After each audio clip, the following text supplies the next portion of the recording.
Yo, yo, yo, what's good, people? Hey, today I'm gonna talk about the five senses, but I'm gonna highlight one today. I talked about a video, I talked about the senses.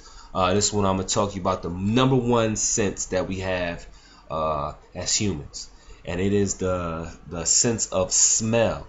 Now, most of y'all might be surprised. Most people think, well, thought or intuition is the most important sense, or sight is the most important sense that we have. But the number one sense that we have is smell.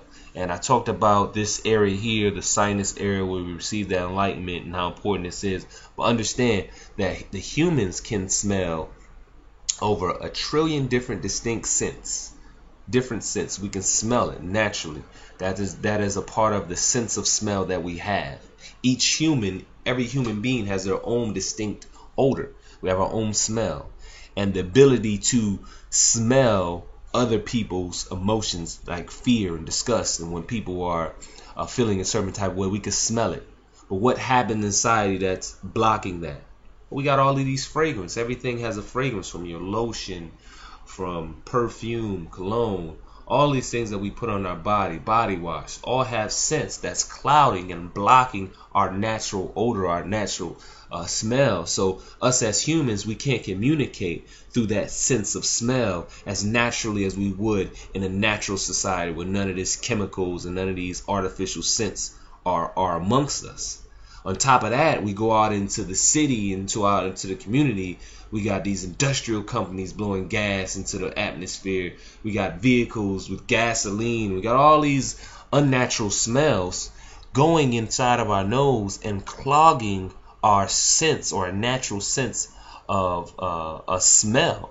So we're not smelling at a natural state. So we're not able to really capitalize off that sense of smell. But smell is the number one and most important scent that we can have. Every creature in the animal kingdom has greater sense of smell than humans. That's why animals, they don't know their owner by how they look. They know them by their scent. They can smell them. They can smell fear in humans, and they can smell all of these things. It's through the sense of smell that a lot of animals communicate with human beings.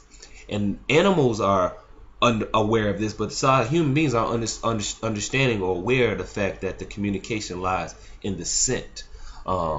So it's an important sense to have, is smell. But like I said, because this is so clogged up and this is blocked, and it's an attack, our common society and the way we're structured is an attack on this sinus area, what hinders us from really capitalizing off of that ability to smell. When you get sick and you get the cold, you get the flu, whatever, and you get a lot of congestion, what happens?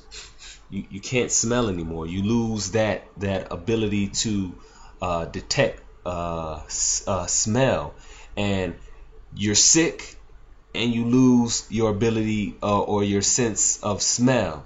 Those things are directly correlated, because loss of scent can be the onset of illness or death. What I mean by that is they did a study on this, that once a human starts to lose their sense of smell, they have about 5 years of life left.